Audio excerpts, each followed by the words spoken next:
Halo Rek, kembali lagi dengan saya Rizal di channel Rizal Japan tentunya. Dan kali ini kita akan bikin video podcast tapi di cafe. Meskipun sekarang kita lagi nggak ada di Gak cafe di ya. kafe, Ya, minumannya ya wes teh. minumannya udah habis sih. Tadi kita udah ngobrol banyak banget tentang banyak hal dari jam 12-an tadi ya.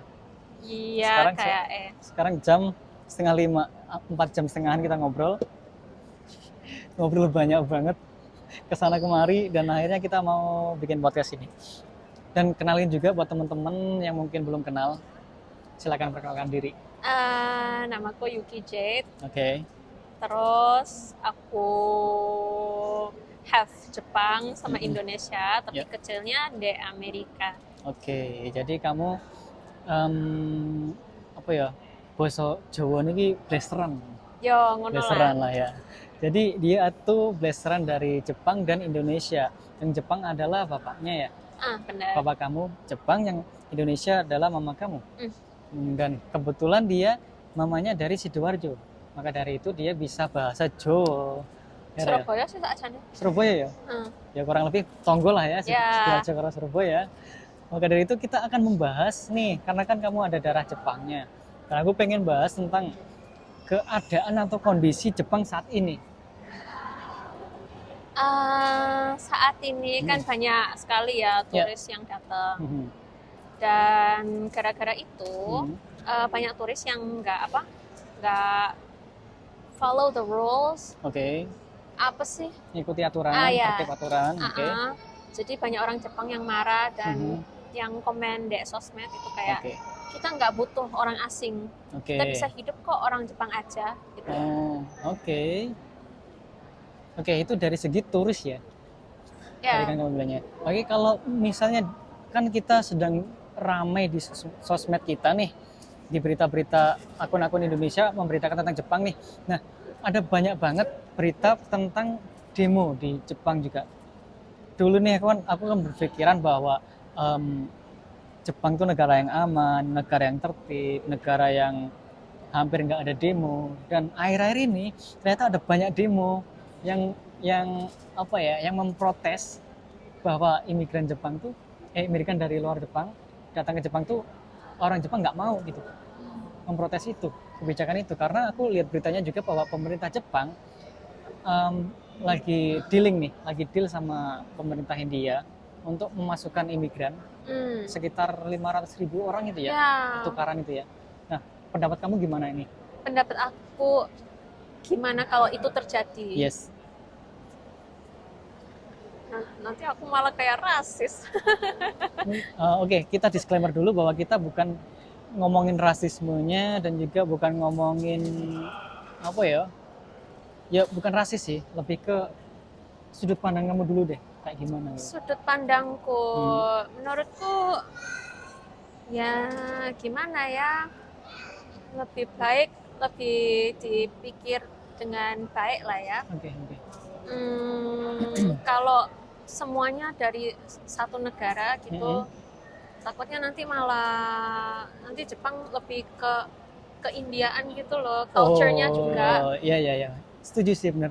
Berarti lebih baik untuk dibagi-bagi ya kapasitasnya ya gitu ya. Jadi misalnya dari Amerika sekian, dari Indonesia sekian, nggak langsung 500.000 dari India semua gitu. Ya, benar. Setuju sih, benar. Misalnya baik ada variety gitu loh. Oke. Ada variasinya. Jadi kalau misalnya itu terjadi di Indonesia, mungkin aku juga bakal protes. Kayak gitu sih. Kenapa kok bisa-bisanya dari satu negara langsung kapasitasnya gede banget gitu masuk ke Indonesia gitu. Dan itu berdasarkan apa? Mereka milih imigrannya gimana? Ada ngomong nggak itu? Aku juga belum melihat detail datanya seperti apa ya. Cuma kalau sejauh yang aku tahu bahwa Jepang ini kan sangat butuh banget tenaga kerja, ya nggak sih? Nah dari itu pemerintah Jepang menurutku itu lagi pengen ngebanyakin tenaga kerja yang nggak diisi sama orang Jepang gitu loh. Misalnya dalam segi manufaktur, dalam segi industri-industrinya lah gitu kan. Ya sih. Karena di Jepang juga kan lagi penurunan populasi nih gitu. Angka kelahiran menurun banget nih kayak gitu. Apa mereka milih India karena di India terlalu banyak orang kali ya? Kalau itu basisnya mungkin bisa kita lihat dari datanya ya. Aku juga belum lihat data sedetail itu. Tapi ada juga yang bilang, aku pernah dengar tuh, itu karena mereka lihat India itu sebenarnya orangnya pinter-pinter. Iya sih, itu juga sih. Karena ada yang terbukti bahwa CEO dari perusahaan-perusahaan besar kayak Google juga kalau nggak salah India ya orangnya ya. Nah, itu aku CEO-nya. kurang tahu ya. Kalau nggak udah ganti aku lupa. Tapi ada perusahaan-perusahaan gede yang dari India CEO-nya. Aku kan ngambil S2 online kan. Okay. Itu universitasnya itu punya Amerika. Okay. Nah, kebanyakan dosen-dosennya itu orang India. Aku kaget kok. Aku dari mungkin misal ada 12 course ya. Okay. Terus habis gitu mungkin yang bukan orang India cuma 3 course. Jadi kebanyakan orang India. Jadi aku tahu sih emang orangnya pinter-pinter. Tapi pokoknya yang penting harus ada variasi lah, biar nggak dominan di India gitu. Ya, setuju sih. Aku juga berpikir seperti itu. Kalau berita lainnya nih dari Jepang, yang saat ini lagi rame apa sih? Yang lagi rame apa ya? Oh, tunggu aku mau tambahin tentang demo itu. Oke, boleh. Ini aku ada lihat video tentang demo. Oke. Kalau di luar negeri kan demo paling ya berantakan kan. Tapi kalau di Jepang demo ada kayak garisnya. Kalian demonya harus di dalam garis ini ya. Jangan keluar dari garis ini ya. Mereka ya nurut aja. Oh oke, demonya di belakang garis ini ya. Lah, itu apakah didengarkan jadinya atau gimana? Maksudnya didengarkan apa? Aspirasinya atau pemikirannya. Bahwa penolakannya ini tuh didengarkan sama pemerintah atau enggak? Katanya sih iya didengarin. Iya. Bagus ya berarti ya.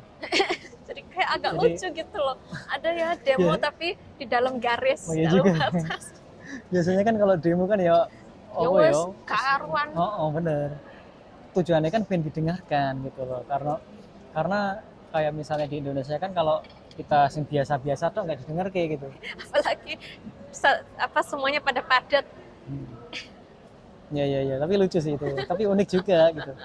Unik bahwa meskipun lagi demo, Jepang itu tertib gitu ya. Iya, dan bagusnya itu nggak ngerusak properti. Iya. Kalau di Indonesia pun kemarin kan juga ada demo besar-besaran tuh, dan aku juga baca berita bahwa yang ngerusak properti itu tuh sebenarnya bukan orang yang demo, tapi ada ya orang-orang yang memang suruhan gitu, disuruh untuk merusak atau membuat itu tuh lebih chaos gitu. Itu dari berita yang aku lihat ya. Itu. Yang disuruh itu orang apa? Pemerintah atau gimana? Nah, kita nggak bisa bilang itu. Ya, gitu. Kita nggak tahu lah, gitu. Entah orang mana, entah orang apa, kita nggak tahu. Tapi ada yang bilang seperti itu di berita, bahwa itu tuh orang suruhan, gitu. Yang diperintah untuk mengusaha itu. Itu sih, karena tertangkap CCTV juga, kayak gitu-gitu. Ada yang memang itu tuh bukan orang yang anggota demo tadi, karena anggota demo itu ada datanya bahwa ini anggota demo dari mahasiswa, ada yang namanya BEM atau semacamnya itulah. Ada yang dari buruh, ada yang dari ojol, ojek online itu kayak Gojek dan semacamnya, gitu-gitu ada. Itu ada serikatnya masing-masing lah. Sedangkan itu tuh nggak termasuk dalam situ. Jadi siapa ini orang ini? Gitu. Itu ada, aku lihat beritanya seperti itu sih. Itu. Jadi dengan ini kamu melihat Jepang kedepannya itu seperti apa, Jet? Menurut kamu, Jet? Dari segi mungkin ekonomi atau kemajuan Jepang sendiri? Ekonomi gimana ya? Kayaknya kayak tambah lama tambah susah deh di Jepang. Oke. Kita ngomongin sisi gelapnya Jepang ya, yang mungkin nggak banyak orang tahu nih. Tapi yang kita tahu, yang kita lihat dari sudut pandang kita ya, opini kita, bukan kebenaran. Ini opini, nggak tahu benar atau enggaknya kan itu jadi perdebatan nantinya. Tapi menurut opini kita masing-masing itu kayak gimana gitu? Kalau menurut kamu gimana aja? Sisi gelapnya. Dari segi ekonomi deh misalnya, gelapnya ekonomi Jepang itu kayak gimana sih? Atau orang-orang bekerja kayak gimana sih gitu? Menurutku susahnya kalau di Jepang itu kayak kita kerja mati-matian, gajinya besar. tapi tetap aja habis untuk bayar tax. Yes.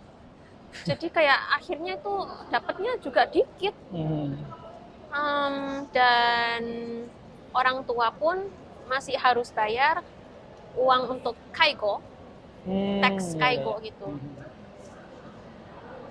Nah, tapi kalau orangnya gak kerja, udah bayar tax, pendapatannya gak ada, gimana itu mikirkan? Ya juga ya. Jadi salah satu sisi dari yang nggak banyak orang tahu, orang luar tahu tuh dari sisi pajak ya tadi ya. Bahwa pajaknya Jepang tuh ternyata gede banget gitu loh. Dan itu digunakan untuk ya banyak hal sih, pasti sih pajak itu pasti digunakan untuk banyak hal.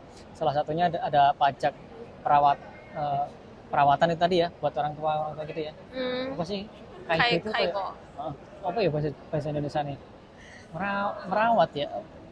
Merawat orang tua? Ya, kurang lebih seperti itu. Jadi sisi lainnya adalah teks. Di Indonesia juga teksnya lumayan sih. Ada sekitar sekarang pajak tuh sekarang berapa ya Indonesia? 11 kalau nggak 12%. 11 kan enggak ya? Apa? Dek mana? Di Indonesia. Oh, aku nggak tahu kalau di Indonesia. Kalau di Jepang berapa ya? Konsumsi 10%. Oh, konsumsi 10%. Oke. Oke, menurut kamu apa lagi, Cid, selain pajak? Sisi gelapnya. Kalau sisi gelap kayaknya lebih baik kita ngomongnya bukan sisi gelap deh. Ini deh. Kesusahan yang menurut kamu. Yang ketidaknyamanan menurut kamu, peraturan yang tidak nyaman di Jepang. Peraturan yang tidak nyaman. Misal nih kita mau buat bisnis kecil-kecilan nih. Ya. Itu nggak bisa resmi untuk kayak buka kafe atau makanan. Karena kita butuh izin dan dapetin izinnya pun itu agak ribet. Misal untuk makanan itu kita nggak boleh pakai dapur rumah, harus ada dapur khusus. Dan itu pun ada kayak layoutnya. Dalam dapurnya harus ada ini gitu, ada listnya. Nah, jadi kalau orang nggak punya modal untuk punya dapur khusus itu nggak bisa buka. I see. Jadi banyak keterbatasan. Banyak keterbatasannya ya. Jadi sebagai anak-anak muda sebenarnya susah juga ya tinggal di Jepang ini ya. Kayak pengen berkarya apa, pengen bisnis apa, itu tuh lebih terbatas lagi. Harus punya orang-orang yang benar-benar punya modal dulu nih. Ya, kecuali kalau bisnisnya yang mungkin nggak bersangkutan dengan makanan, yang agak gampang gitu. Oke. Menurut kamu bisnis yang berkembang di Jepang itu bisnis apa sih? Yang berkembang? Ya, yang ada peluang untuk berkembang gitu. Atau yang sekarang banyak deh di Jepang. Apa ya? Aku nggak pernah mikirin sih. Yang kita lihat kan sekarang kan ada bisnis mungkin kayak minuman, ada tapioka, ada bisnis restoran, matcha, terus kafe-kafean kayak gitu-gitu kan. Jadi itu kan barrier entry-nya untuk kita masuk ke situ kan, bisnis itu kan butuh modal yang nggak kecil tadi. Sedangkan kalau anak-anak muda kan modalnya belum sebanyak itu dari orang-orang Jepang karena terkuras nih penghasilan dari gajinya itu terkuras dengan biaya sewa tempat tinggal, dengan pajak, dengan juga hal-hal lain yang menguras keuangannya dia gitu. Jadi aku pernah tanya ke temanku tuh dari gajinya dia 1 bulan cuma sisa tuh berapa mang aja gitu. Dan itu menurutku, kok gitu ya. Terus setelah aku tahu detailnya pengeluarannya ini, oh make sense sih gitu. Kayak gitu loh. Jadi untuk mencoba untuk nge-explore lebih jauh lagi tuh terbatas banget gitu orang Jepang. Iya. Jadi gimana ya? Aku juga ngeliat, oh ternyata jadi orang Jepang, jadi anak muda Jepang ini berat juga ya gitu tantangannya. Meskipun di Indonesia juga sama sih, karena di Indonesia kan lowongan pekerjaan agak susah ya nyarinya ya. Jadi ada tantangannya masing-masing. Jadi kalau di Jepang apa ya Jod ya yang lebih bisa jalan untuk kedepannya? Ya itu yang masih dipikirkan. Kalau mungkin aku lihatnya sih ke dunia hiburan sih, karena kan aku tahu kalau yang kita tahu sama-sama tahu bahwa orang Jepang tuh rata-rata cantik-cantik, cakep-cakep kayak gitu kan. Dan mungkin dari segi kulitnya, dari segi apa ya, fashionnya itu tuh lebih kayak fashionable gitu loh orangnya tuh. Meskipun kamu mau pakai baju kayak gimana tuh pantas gitu loh. Pantas aja gitu. Jadi menurutku orang Jepang sih kayaknya kedepannya lebih cocok di dunia hiburan gitu, entah dia bikin YouTube atau TikToker atau semacam kayak gitu menurutku ya, untuk yang aku lihat kayak gitu sih. Tapi tergantung orangnya masing-masing, karena di Jepang tuh ada budaya yang terlalu menutup diri nggak sih? Iya sih. Kayak apa ya, pokoknya mereka banyak yang malu lah, nggak mau on cam. Aku punya teman orang Jepang tuh juga seperti itu, padahal kalau aku lihat, bentar, yang sini udah kosong.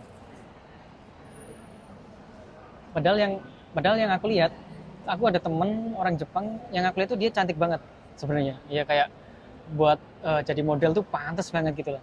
Parasnya, segi kulitnya, posturnya itu tuh udah cocok buat jadi model. Tapi karena dianya malu, nggak mau nge-expose ke dunia media sosial dan sebagainya, ya dia jadinya nggak dapat peluang gitu. Gitu. Jadi kayak sayang banget aja gitu menurutku. Kalau menurut kamu gimana sih kedepannya cocoknya orang Jepang tuh ngapain gitu? Atau di kerjaan? Ngapain? Kalau itu sih susah ya, kayaknya tergantung orang masing-masing sih kalau menurutku. Iya sih, bener sih. Tergantung orang masing-masing pengennya ngapain, tujuannya di mana gitu ya. I see. Iya, setuju. Tapi kalau kamu nih, Jet, kamu kan ada privilege sebagai orang Jepang. Ya aku sebutnya privilege dulu ya, karena ada tadi hal-hal tadi di belakang. Dan juga kamu sebagai orang Indonesia juga, kamu tahu dari dua sisi nih, kurang lebih tahu dari dua sisi enaknya dan nggak enaknya dari dua negara ini. Kalau kamu disuruh milih, kamu bakal milih negara mana? Ini Jepang susah sama ini. Indonesia. Ya, ini bakal susah nih jawabannya. Tinggal di mana gitu tuanya. Susah sekali ya. Karena masalahnya menurutku, karena aku nggak berpengalaman tinggal di Indonesia. Dan aku kalau ke Indonesia itu selalu kayak takut gitu loh. Karena semua orang di sekitarku selalu bilang jangan keluar sendiri, jangan kemana-mana sendiri, jangan pesen taksi sendiri apa gitu. Jadi kan lama-lama kan jadinya takut kan ya, nggak berani ngapa-ngapain. Jadi kalau aku disuruh hidup di Indonesia, kalau aku sendiri, aku nggak bisa hidup. Aku nggak tahu cara untuk ngapa-ngapain. Jadi sangat not realistic lah ya menurutku. Aku sekarang lebih mikir mendingan di Jepang atau Singapura. Aku lebih condong ke Singapura sih. Oke, kenapa kok lebih condong ke Singapura daripada Jepang? Apa yang kamu lihat di situ? Aku suka culture-nya, kayak multicultural gitu. Terus tapi ketertibannya itu kayak lumayan kurang lebih sama kayak Jepang, aman, terus bersih. Ya aku sering ke Singapura sih, jadi tahu. Terus nggak bisa ngerokok sembarangan juga, kayak di Indonesia kan bisa dimanapun gitu kan. Kalau di Singapura kan nggak bisa, ada apa sih itu namanya, baking apa? Baking. Apa itu kalau bahasa Indonesia? Denda. sampai lupa bahasa Indonesia. Ya ada dendanya gitu. Kayak gitu sih. Jadi bisa tertib banget ya. Cuma susahnya untuk punya rumah sama nggak bisa punya mobil. Iya juga sih. Karena fun fact-nya adalah di setiap negara, hampir di setiap negara besar yang udah maju ya, kayak Singapura ekonominya gede, Jepang ekonominya juga gede, negara-negara maju kayak gini tuh cenderung untuk kita tidak bisa membeli rumah karena harganya terlalu tinggi, ya kan? Tapi kalau Singapura bukan itu doang sih, peraturannya. Peraturannya juga. Kalau kamu bukan orang Singapura, kayak harus permanent residence dulu, baru bisa beli. Atau kayak walaupun kamu permanen, kamu harus kayak di atas umur berapa, tapi kamu hanya bisa beli yang ukurannya segini karena kamu single Oke. atau gimana gitu. Ada banyak batasan. I see. Ya. Singapura dan Jepang. Terus dari tujuan kamu ke depannya itu mau gimana sih, Cet? Atau cita-cita deh, cita-cita. Kecil. Ada nggak, ada cita-cita yang pengen capai atau enggak untuk saat ini? Karena aku percaya gini, Jet, cita-cita atau kepinginan atau suatu hal yang pengen dicapai itu tuh kayak iso berubah loh. Dek aku pribadi kayak gitu. Aku ngomongin cita-cita masa kecil misalnya. Cita-cita masa kecilku pas waktu zaman SMP, aku pengen jadi pemain bola. Pas sudah masuk SMA, aku pengen jadi pemain musik gitu misalnya. Bisa berubah-ubah setiap waktu gitu. Keinginan itu pun berubah-ubah. Misalnya aku saya pengen jadi targetku adalah 1 triliun gitu misalnya. Bakal tahun depan bisa jadi lagi, berubah lagi gitu bisa jadi. Nah, kalau kamu ada nggak sih kalau pas masa kecil cita-citanya ini berubah jadi ini gitu? Ya sih, waktu kecil sih aku pengen jadi pemain tenis. Oke. Terus habis gitu pengen jadi diplomat. Oke. Terus sekarang sih masih searching lah ya. Oke, Jat, lanjut deh. Kita ngobrolin tentang tadi kan tentang sisi-sisi mungkin susahnya kita untuk tinggal di Jepang ya, kayak kebijakan pemerintah tuh kayak gini, tentang taxes dan lain-lain lah gitu. Menurut kamu biaya untuk tinggal di Jepang dengan layak itu tuh berapa ya? Biaya. Menurut kamu nih, Ini kan orang apa beda-beda. sebulan? Iya, sebulan deh, sebulan. Tak pakai kalkulator ya, sambil Oke. mikir. Oke, boleh. Oke. Biaya sebulan gitu. Yang layak. Let's say rumah Jumang. Oke. Bisa ini hidup sendiri apa piye? Ini sendiri deh. Ya udah sendiri. Yang cukup atau yang agak lebih dari cukup? Yang layak menurut kamu, layak. Pantes. Sing pantes menurut kamu tuh sing seberapa gitu? Oke, let's say. Oke. Itu, let's say makan sehari 5.000. Oke. Times 30 hari. Oke, ya. Terus HP, let's say 5.000 lah ya. Oke. Air listrik, let's say 5. Oke. Wah, gede banget nih kayaknya.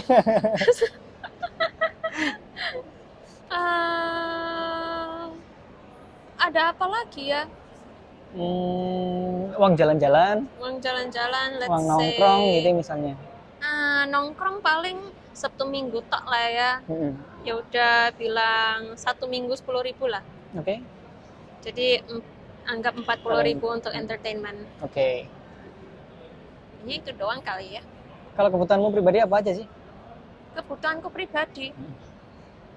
Tadi makan, tempat tinggal, listrik, HP, gas, HP, entertainment, air listrik. Air listrik harus dari satu udah, aja. Udah. Sama gas kan jadi satu aja, utilities rumahnya. Terus apa lagi yo? Uang jajan sama entertain sama. Udah.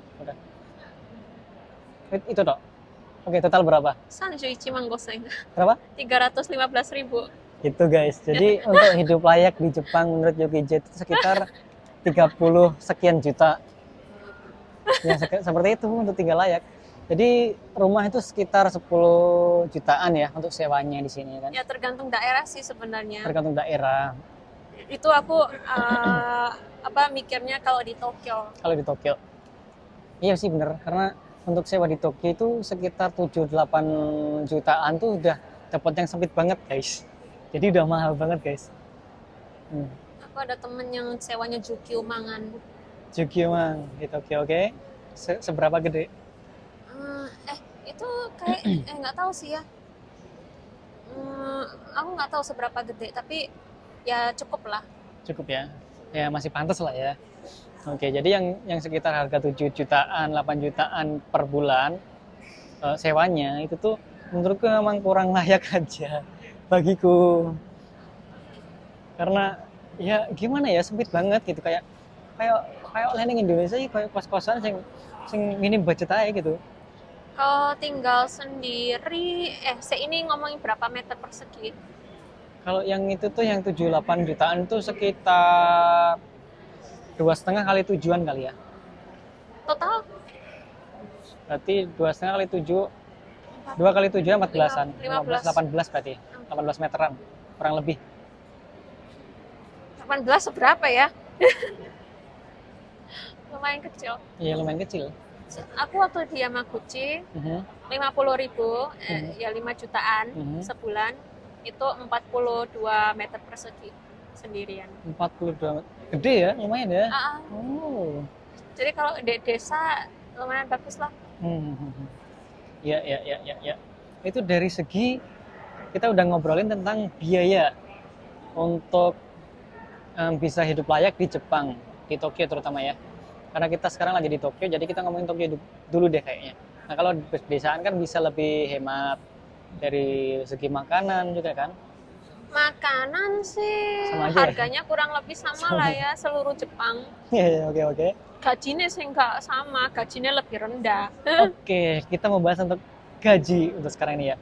Menurut kamu nih, tadi kan kita udah bahas tentang biaya untuk tinggal layak. Kalau menurut kamu gaji yang layak di Jepang itu sekitar berapa sih? Gitu? Sebagai kamu? 400.000. 40 jutaan lah ya. Iya. Jadi per bulannya tuh yang layak menurut dipijit gaji sebulan adalah 40 juta, guys. Iya.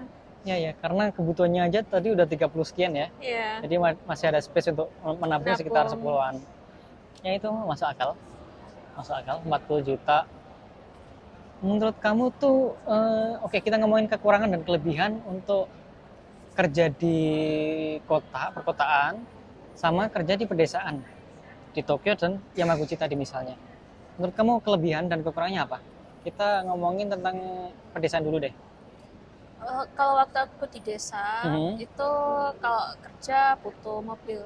Oke, butuh mobil, butuh kendaraan lah untuk ke sana kemarinya gitu ya kan. Karena kalau enggak sangat-sangat tidak praktis. Oke, faktor utamanya adalah karena kendaraan umum di sana masih terbatas gitu ya. Kereta juga jarang-jarang gitu ya. Oke. Lanjut. Terus apa ya? Karena tempat kerjaku agak spesial sih, agak unik, jadi mungkin agak berbeda sih ya. Oke. Mungkin itu aja sih, kendaraan sama tempat tinggal bedanya. Kalau keuntungannya untuk kerja di desa, tadi kan lebih kendala ya tadi ya. Keuntungannya apa ya? Mungkin lebih sepi. Lebih sepi. Jadi kalau orang introvert atau orang yang suka sunyi, mungkin lebih baik tinggal di pedesaan aja, karena di Tokyo tuh terlalu rame ya orangnya. Mau naik kereta tuh wis koyo umpul-umpulan banget gak sih gitu. Gitu sih. Kalau di Tokyo gimana? Kalau di Tokyo, keuntungan dan kesusahannya, kemudahan dan kesusahannya. Keuntungannya banyak job opportunity. Oke. Nggak suka kerjaan ini, ya udah cari yang lain gitu kan. Terus kendaraannya gampang, cuma ya untel-untelan. Mungkin apa ya? Tapi mungkin downside-nya itu kompetisi lebih tinggi. Oh iya betul, setuju sih. Karena ini aku udah apply banyak kerjaan kan, tapi banyak yang nggak respon. Oke. Mindset pun enggak. Aku baru mindset 2 kali doang. Oke. Terus downside-nya itu aja sih. Kalau kamu mau ngasih saran nih sama orang-orang Indonesia, teman-teman orang Indonesia yang pengen kerja ke Jepang nih, apa sih menurut kamu yang penting dan ini perlu diingat-ingat dengan baik sama orang Indonesia? Bahasa dan manners. Bahasanya perlu disiapkan, mannersnya juga perlu dilatih ya, disesuaikan sama mannersnya Jepang kayak gimana gitu loh. Karena semakin kesini semakin banyak ya kayak kasus-kasus yang apalagi kemarin baru aja aku lihat berita orang orang Vietnam Oke. nyuri beras Oke. 100 kilo Mhm. dari supermarket. 100 kilo. Nah, ini gimana ceritanya kok bisa 100 kilo Mbok. ambilnya? Dari supermarket loh. Kan ketok banget CCTV ya oke gitu. Lah ya mbok, gak ngerti wes. Ada juga yang nyolong babi. Oh, Babi hidup-hidup dicolong. iya. Diculik. Iya benar. Aku pernah lihat juga beritanya sih, orang Vietnam itu nyuri sapi. Oh my God. Sapi juga ada dulu tuh. Jadi sapinya itu dibelah dhisik. Oh iya. Nembe daging-daging itu dikumpulke nembe diko mulai gitu. Ono ceritanya ya. Kok bisa itu loh. Ya itulah, jangan kayak gitulah. Nanti malah daripada nyusakno orang sing lain sing mau kesini kan. Benar, setuju. Dan kalau bahasa, itu misalnya udah mau pindah kerjaan nih, kebanyakan perusahaan Jepang itu maunya orang yang bisa bahasa Jepang. Ya, setuju ya. Dan minimal N2 atau N1 lah. Oke. Dan kadang yang lebih susahnya itu kayak banyak apartemen atau company yang nggak mau hire orang asing. Oh, gitu ya? Ya, masih ada kayak gitu. Karena aku pernah bantuin teman cari apartemen. Terus aku bilang dia orang asing, mereka kayak, oh maaf kalau apartemen ini orang asing nggak boleh. Iya. Terus perusahaan juga, oh maaf kita nggak terima orang asing, harus orang nasionalitas Jepang. Iya.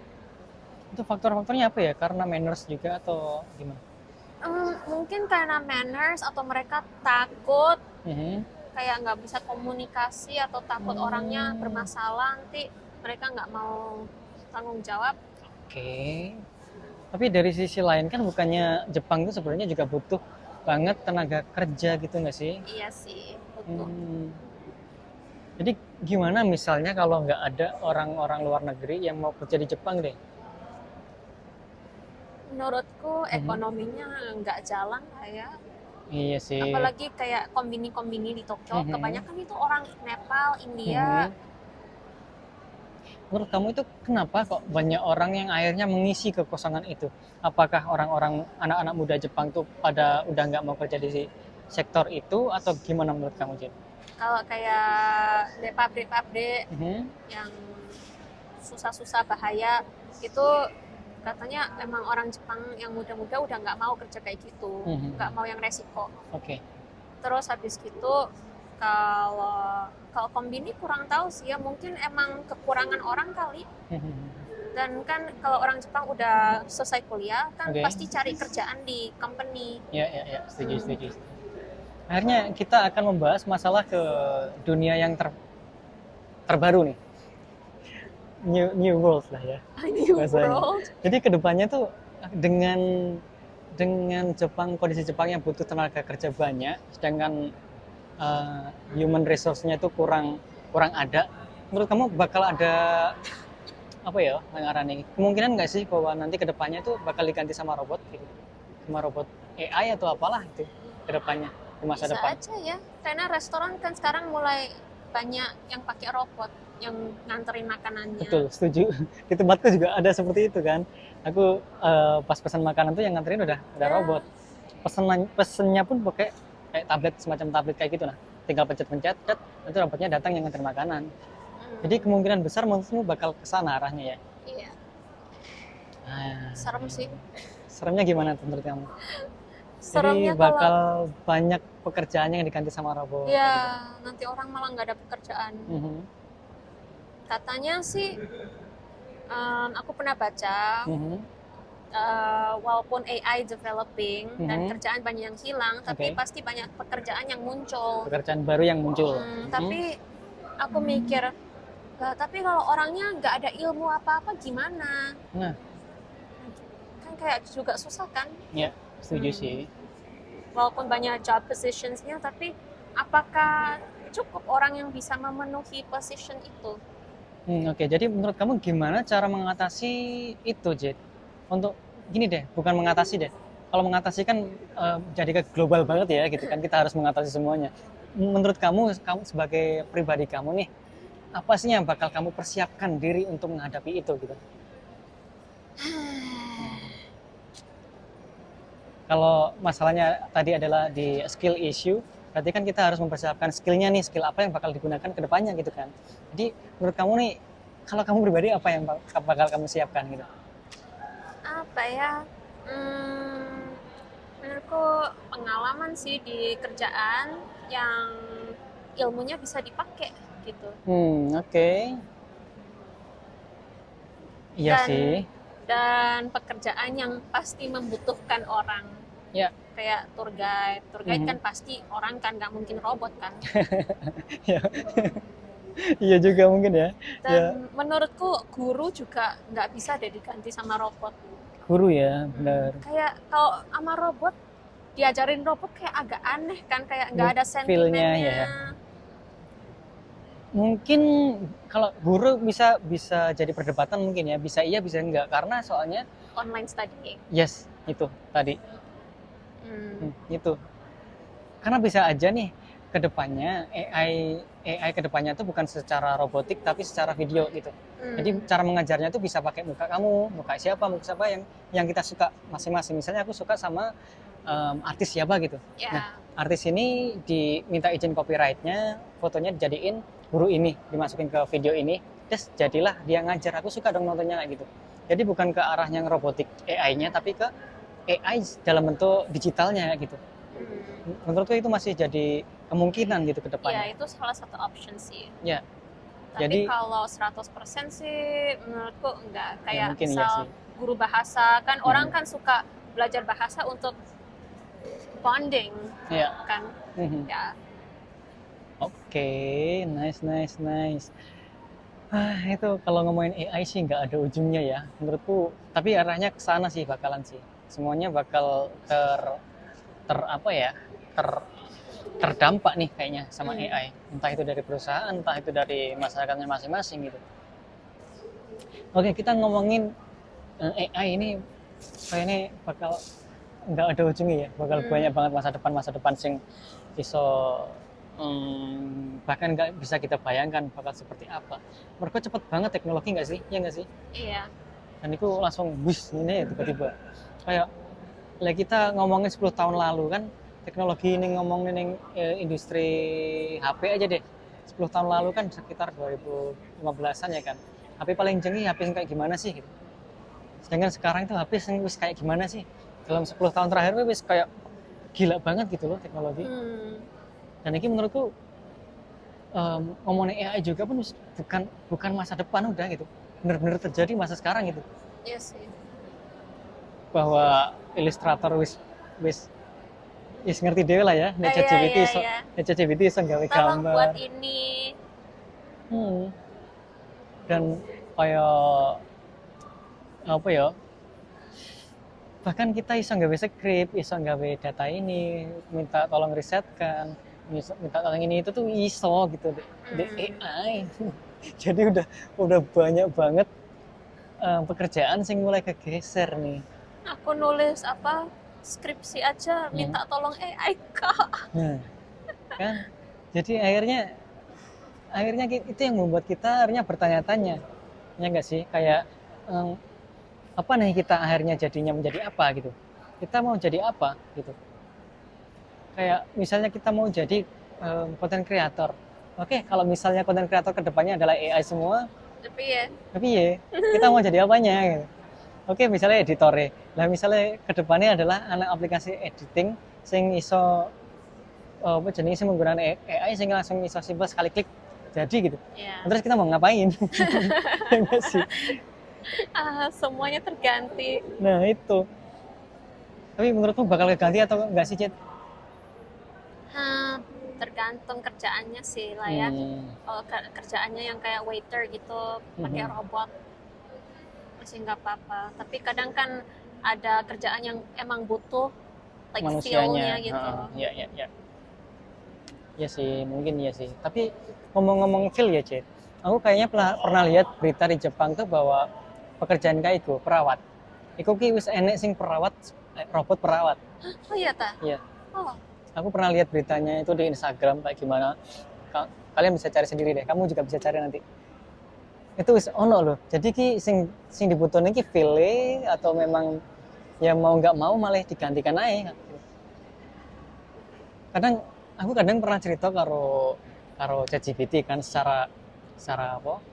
Secara audio kan sering ngobrol gitu kan. Oh, Kadang-kadang mereka yang bisa mengerti dari sudut pandangku aja gitu. Oh ternyata kamu gini gitu.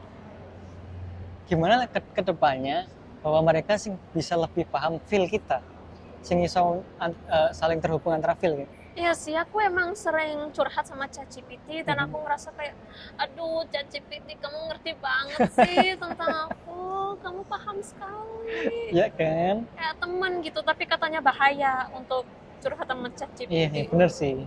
Iya, setuju. Tapi curhatnya itu enak banget. Jadi kayak mau nggak mau pengennya sama ChatGPT aja gitu. Apalagi kalau nggak ada teman curhat kan. Oke. Hmm. Iya sih, bener. Menurut kamu, Jit, ada hal yang pengen kamu bahas nggak atau kamu pertanyakan di aku gitu?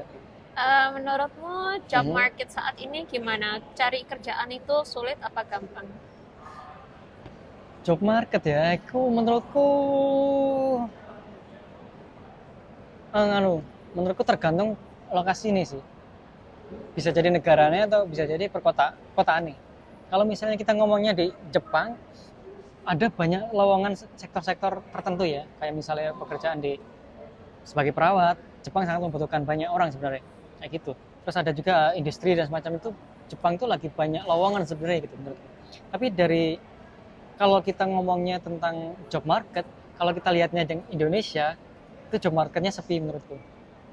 Karena ada berita juga yang membuktikan bahwa lowongannya dibuka 2000 tok. 2000 lowongan kerja, yang dibutuhkan 2000 orang, tapi yang datang bisa sampai 200 ribuan sekian. Oh iya. Iya. Oh. Itu yang membuktikan bahwa job market di Indonesia itu sepi. Nyari lowongan pekerjaan di Indonesia itu lagi susah sekarang. Itu kenapa? Kalau di Jepang kan kekurangan orang, kalau di Indonesia kebanyakan orang. Bisa jadi seperti itu, bisa jadi ya banyak faktor ya, karena mungkin usaha di Indonesia sekarang itu ekonominya lagi seret. Yang menjadikan, oke, kita bicara rantainya ya. Oke, rantai ekonomi. Ngomongin ekonomi lagi nggak ada habisnya nanti. Ini opini ku doang. Jadi rantai ekonomi itu kayak gini.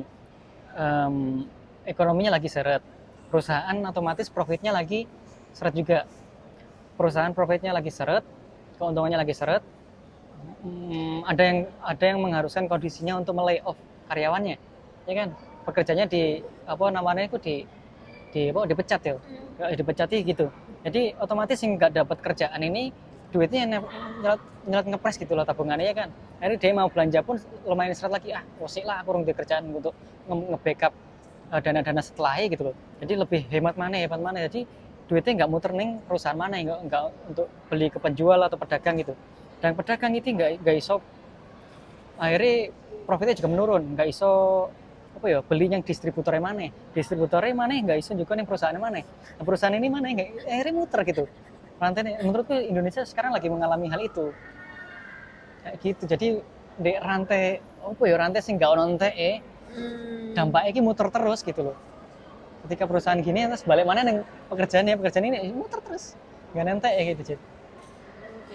Kalau di Jepang kan sekarang job marketnya menurutku lagi rame ya. Kalau Iya sektor sih. tertentu tapi ya. Menurutku lagi rame. Kalau Indonesia malah justru lagi susah. Jadi menurutku teman-teman orang Indonesia yang mungkin butuh pekerjaan ya, bisa nyoba untuk bekerja di Jepang sih gitu.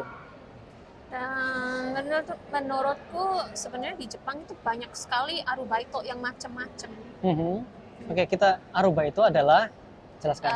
Part-time job, kerja sampingan lah ya gitu. Aku nggak tahu ya di Indonesia ada part-time job semacam apa. Kalau di Jepang itu kadang ada yang aneh-aneh, yang lucu-lucu juga. Aku pernah lihat di sosmed, ada orang yang kerjaannya itu cuma makan di restoran, biar restorannya kelihatan rame. Oke. Ada juga pekerjaan detektif. Ini aku lihat di Indeed.com. Detektif yang bisa bahasa Inggris sama Tagalog. ngapain ya gitu. Unik-unik lah pekerjaannya. Oke. Menurut kamu kenapa kok ada pekerjaan seperti itu, Jen? Ya nggak tahu ya, mungkin untuk cari orang yang hilang. Cari orang yang Aku nggak pernah mikir sih ada kerjaan lowongan detektif. ya, Tapi nggak tahu ya. detektif yang macam apa. Nah, ya.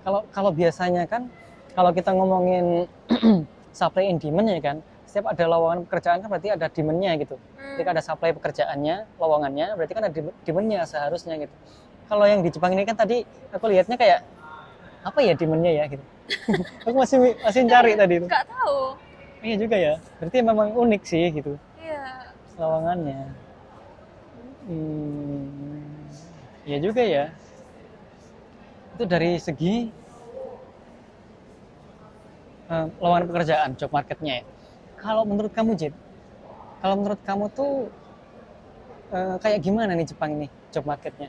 Atau sama kayak yang aku lihat tadi atau gimana menurut kamu? Ya menurutku sama sih. Karena di Jepang orang kan dikit, jadi sebenarnya banyak banget kerjaan. Oke.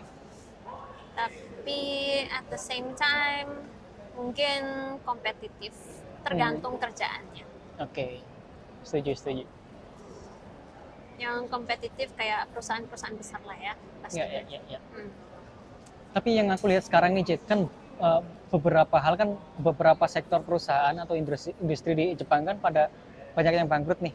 Kayak kalau nggak salah tuh aku kemarin beberapa waktu lalu tuh baca berita bahwa Daihatsu pun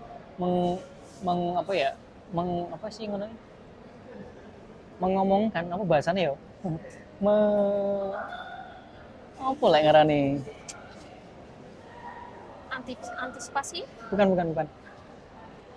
Mendeklarasikan bahwa dia tuh bangkrut, mengalami kebangkrutan gitu. Oh iya ta. Kalau nggak salah Daihatsu atau apa aku lupa. Tapi industri permobilan dan mesin. Nah, dan juga banyak industri lain yang bangkrut di Jepang tuh. Menurut kamu gimana, Cid? Itu faktor-faktornya apa, Cid, menurut kamu? Kayaknya pandemi sih. Pandemi ya? Aku juga punya teman yang dulunya kerja di restoran, yang restorannya itu rame banget. Setauku rame sih ya, kayak itu tourist attraction. Oke. Tapi setelah pandemi bangkrut, udah nggak ada. Pandemi, betul sih.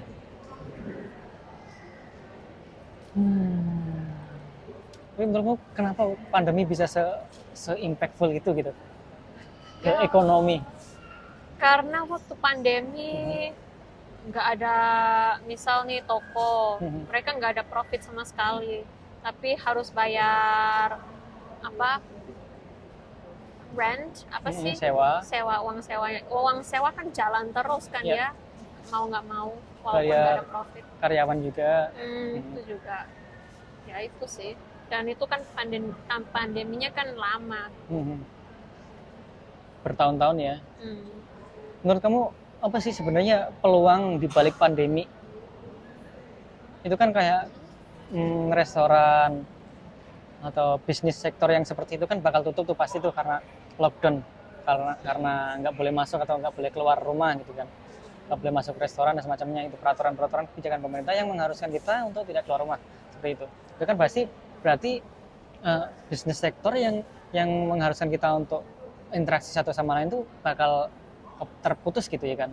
Menurut kamu di sisi lain yang bisa kamu lihat dari sini tuh ketika pandemi datang, apa yang kemungkinan bisa profitable lah untuk dijalankan bisnisnya? Supermarket yang seperti apa? Supermarket soalnya kan kita harus datang ke sana. Ya sih, tapi kan sekarang ada itu Uber. Ya. Yang kayak gitu. Jadi kita tinggal pesan terus orangnya nganterin makanannya. Setuju sih. Jadi online lah ya. Online shopping, bener. Maka dari itu tuh emang bener waktu itu di pas pandemi Amazon itu naik banget profitnya. Emang bener. Iya. Jadi seperti itu kayak aplikasi-aplikasi yang untuk belanja itu tuh lagi profit banget tuh. E-commerce kayak gitu tuh. Profit banget di masa pandemi justru. Aku juga sekarang sering online sih, apa-apa online. kenapa kok kamu lebih suka online daripada belanja di fisik tempatnya langsung gitu?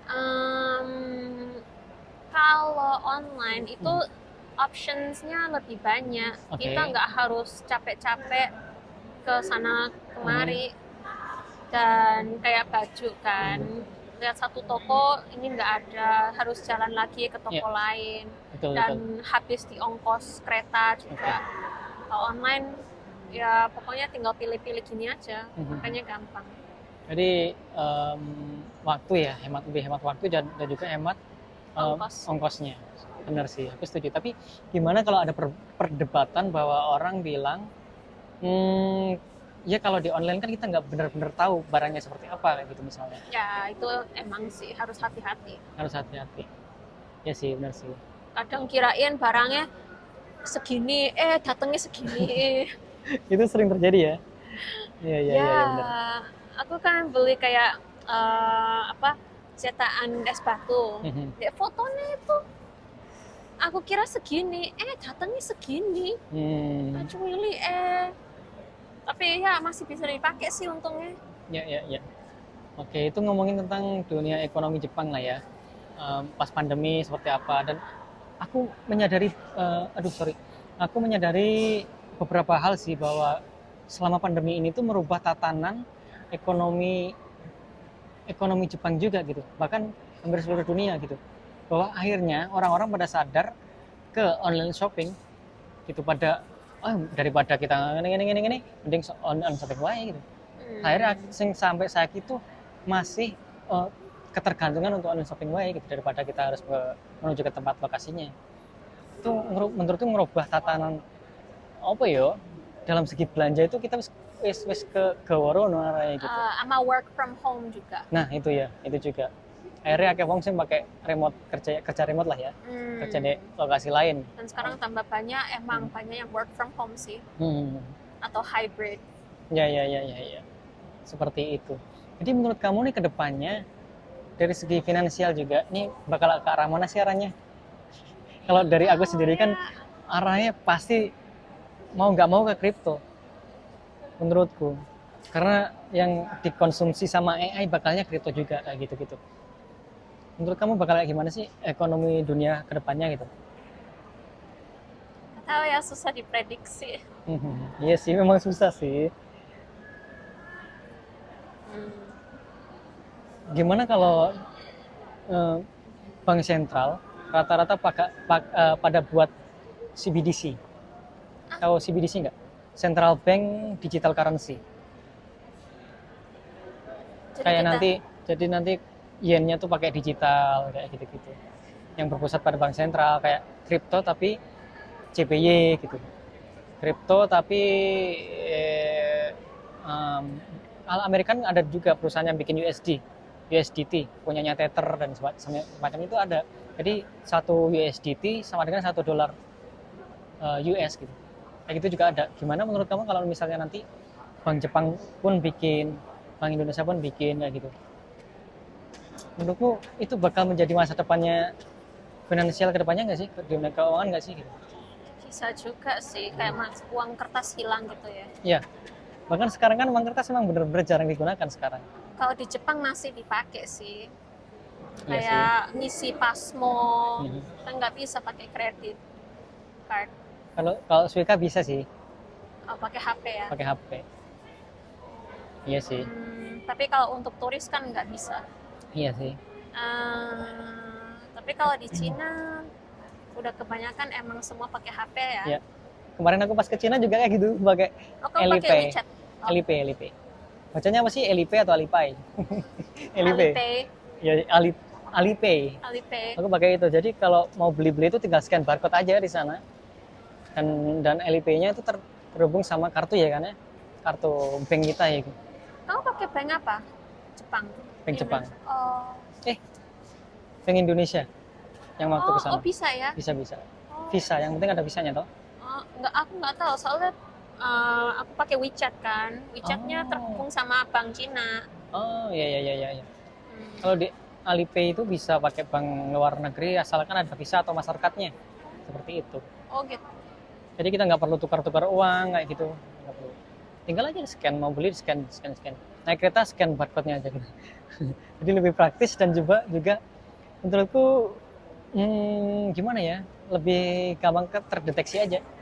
Cuma seremnya kalau HP-nya hilang, Iya bener. kehack, nggak ada baterai, semua signal hancur di dunia. Bener sih. Tapi menurut kamu bakal kejadian nggak sih semua sinyal hancur di dunia ini, hilang Bisa tiba-tiba, aja ya, blackout gitu? bisa aja. Nggak tahu apa yang bakalan terjadi. Kayak pandemi, siapa yang memprediksi? Bahwa semua negara ditutup ya kan? Bener sih. Kalau pandemi, kalau negara itu ditutup dari negara lain, dari peredaran manusia ke negara lain itu kan faktornya adalah pandemi. Kalau blackout itu tuh menurut kamu tuh faktornya apa yang bakal? Meteor. Bisa jadi ya meteor kali ya, meteor jatuh gitu gede banget, dar, jadi aliran listrik tuh mati semua atau satelit pada terganggu gitu ya. Ya. Bisa jadi. Karena aku kadang mikir gimana ya kalau semua energy source yang dipakai kayak misalnya apa minyak, ya itu masa iya minyak akan selalu ada kalau kita konsumsi terus. Nah, habisnya itu gimana gitu. Nah, maka dari itu tuh menurutku juga mungkin bisa jadi salah. Kedepannya itu bakal ada yang namanya renewable energy, energi yang terbarukan. Misalnya dari sinar matahari, ada panel solar. Di Jepang kan udah banyak tuh rumah-rumah yang ada panel solarnya seperti itu. Itu juga bakal jadi alternatif untuk bikin energi baru. Ada juga angin juga ada, air juga ada. Karena selama ini tuh kita memang listrik di dunia ini tuh kebanyakan bergantung sama energi bumi. Ada coal, ada juga minyak tadi toh. Terus kalau kita bergantung ke sana terus bakal habis energi gitu. Jadi menurutku bakal ada terobosan-terobosan baru atau ide-ide baru yang bakal mengarah ke sana. Ya, contohnya adalah Cina itu udah bikin panel solar di padang gurun tuh gede banget gitu. Terus ada juga Cina tuh bikin salah satu air terjun gitu. Di situ dia bikin nggak tahu lah mesinnya kayak gimana yang menggunakan air untuk jadi energi listrik seperti itu. Jadi arahnya mungkin bakal ke sana. Jadi negara-negara yang nggak punya sumber harusnya bisa memanfaatkan teknologi. Kedepannya mau seperti apa gitu. Kalau Indonesia kan banyak banget tuh sumber daya alamnya ya kan.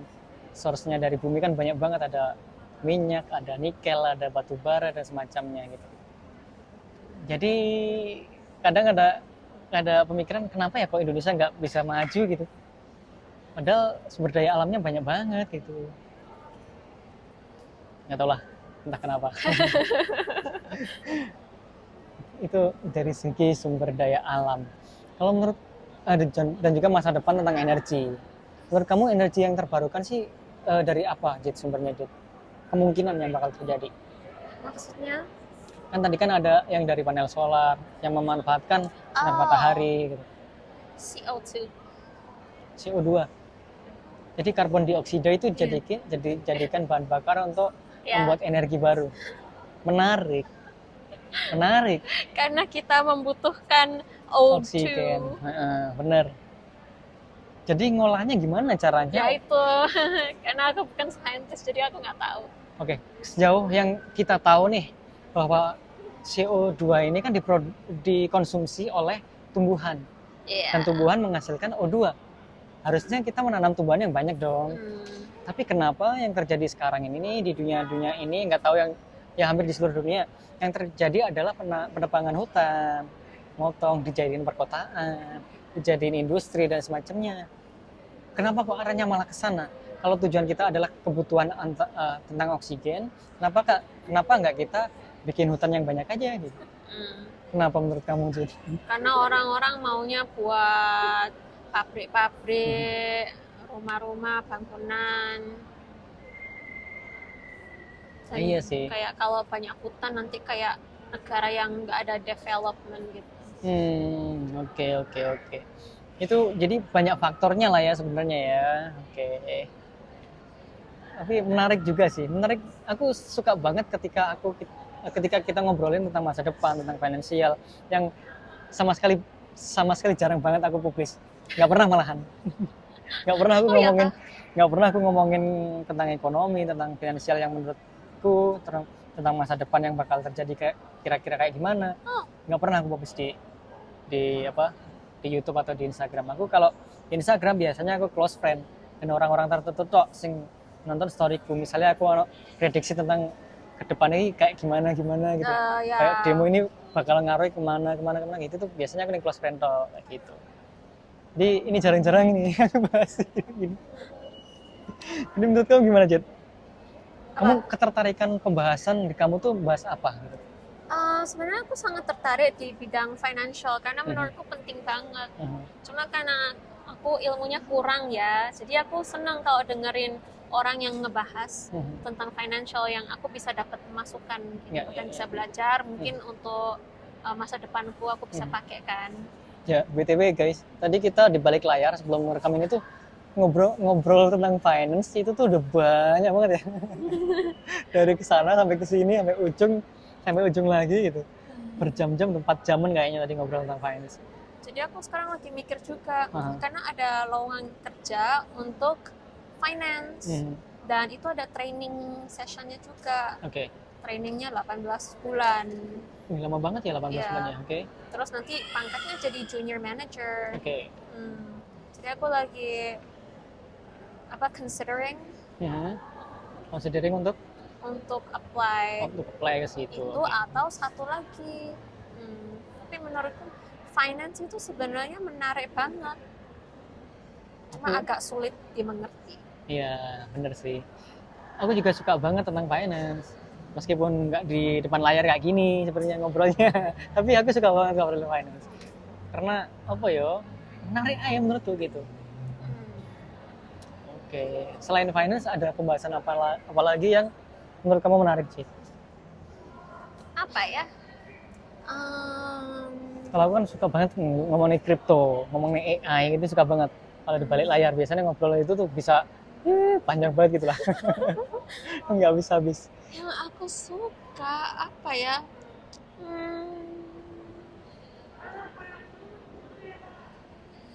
Nanti agak beda banget sih sama dunia nyata. Nggak apa-apa. Aku suka dengerin tentang hal yang gaib-gaib. Oke, hal gaib. Karena aku kan nggak bisa melihat toh. Jadi aku ngerasa kayak emang beneran kayak gitu ya? Emang bisa seperti itu? Emang roh-roh itu punya kekuatan seperti itu ya? Kayak gitu. Jadi kamu percaya hal gaib atau enggak? Percaya sih percaya, tapi kadang aku kayak ada hal yang aku merasa nggak masuk di akal lah ya. Iya. Kalau hantu gitu setan atau gitu? Kalau di Indonesia kan ada pocong, di sini ada apa ya? Ya banyak lah setan-setan sini gitu. Kamu percaya itu ada nggak? Kalau setan kayak apa genderuwo, itu aku nggak percaya sih. Bodoh, aku juga. Genderuwo itu apaan gitu loh. Ya apa ya? Gak ngerti aku juga nggak percaya sih. Kalau misalnya di sini ada setan nih di Jepang ini malah tak samperin. Mungkin ceweknya cantik-cantik gitu ya. Guyonan guys, bercandaan. Aku sering bercandanya kayak gitu. Aku nggak terlalu percaya sama setan yang wujudnya seperti itu lah. Tapi kalau ada iblis, ada itu tuh kalau di agama Islam tuh memang ada. Tapi nggak apa ya, nggak nunjukin yang manusia lagi gitu loh kalau dari agama sudut pandangan kamu. Kalau dari sudut pandang agama kamu atau kepercayaan kamu, ada nggak sih setan-setan seperti itu? Aku agak kurang ngerti apa definisi setan itu sebenarnya apa gitu. Kalau hantu kan roh orang yang sudah meninggal jadi hantu. Nah setan itu apaan gitu? Nah itu apa ya? Aku juga nggak tahu lagi. Kalau nanti aku jadi salah nanti. Gak usah wes. Nggak usah ya. Aku soalnya nggak terlalu ngerti tentang setan kayak gimana, iblis yang kayak gimana gitu. Dan ngomongnya aku ngomong agama Islam, aku ngomong malah keliru. Iya. Ya, oke. Oke, kita skip berarti ya. Berarti kamu nggak terlalu percaya sebenarnya kalau anak genderuwo, anak pocong ya nggak betul percaya. Oke, podo sih aku juga. Hal gaib. Jadi apa sih membuat kamu penasaran gitu tentang hal gaib itu kayak apa bentuk? Apa? Nggak tahu, menarik aja gitu. Kayak karena itu hal yang mistis. Ada orang yang bisa lihat, ada orang yang nggak bisa. Nah, pertanyaanku adalah mereka itu benar-benar bisa lihat atau pura-pura bisa lihat? Kamu percaya yang mana? Percaya hantunya ada atau percaya ini nggak bisa? Iya, analogi ini. Ini kamu percayanya ini emang enek hantu nih? Apa wong iki ngapusi lah deh setelah hantu? Menurutku ngapusi sih enggak sih ya. Ya mungkin ada yang ngapusi. Oke. Tapi aku kayak orangnya bilang ini ada hantu sing kayak gimana di situ. Aku kayak masa iya sih? Ya dia paling nggak bohong sih, cuma karena aku nggak bisa lihat jadi kepercayaannya agak samar ya. Gitu. Samar-samar ya. Iya sih. Kayak jangan ke situ nanti bahaya ini yang bakalan terjadi di kecelakaan. Masa iya sih kayak gitu loh. Kamu suka percaya sama ramalan nggak? Misalnya adalah ramalan, mungkin ramalan horoskop kayak Capricorn gitu-gitu. Aku suka ramalan tapi nggak 100% percaya. Oke. Kalau halnya bagus, aku percaya. Kalau halnya Kalau jelek, enggak, aku nggak terlalu percaya. Karena menurutku hal yang terjadi itu biasanya ada di sini. Ya, setuju. Setuju. Dan ucapan adalah doa, bagiku itu sangat benar. Karena kebanyakan ucapanku, hal buruk maupun baik itu terjadi. Itu aku pernah dapat referensi dari buku Seven Cosmic atau apa judulnya lupa. Ada namanya Law of Attraction sama of Vibration juga. Hukum tarik menarik dan juga hukum vibrasi. Ketika kita memikirkan suatu hal di otak kita, secara nggak sadar itu energinya narik untuk itu terjadi gitu loh. Ada kamu pernah baca buku itu belum? Ada itu menurutku menarik banget sih. Jadi maka dari itu tuh aku sebisa mungkin untuk berpikiran positif. Ketika aku nggak mau suatu hal yang buruk terjadi, aku nggak usah mikirin itu. Aku lebih mikirin ke positifnya. Aku bisa ini gitu. Kalau targetku kesini aku bisa deh, gitu. Kayak gitu misalnya. Tapi ke sana sih arahnya. Karena aku membaca buku itu tuh kayaknya menarik, dan terus aku baca, ini menarik. Jadi di dunia ini tuh, mungkin bukan ngomongin agama atau apa ya, tapi ngomongin tentang sudut pandang yang nulis buku itu gitu. Bahwa di dunia itu tuh ono 7 hukum law.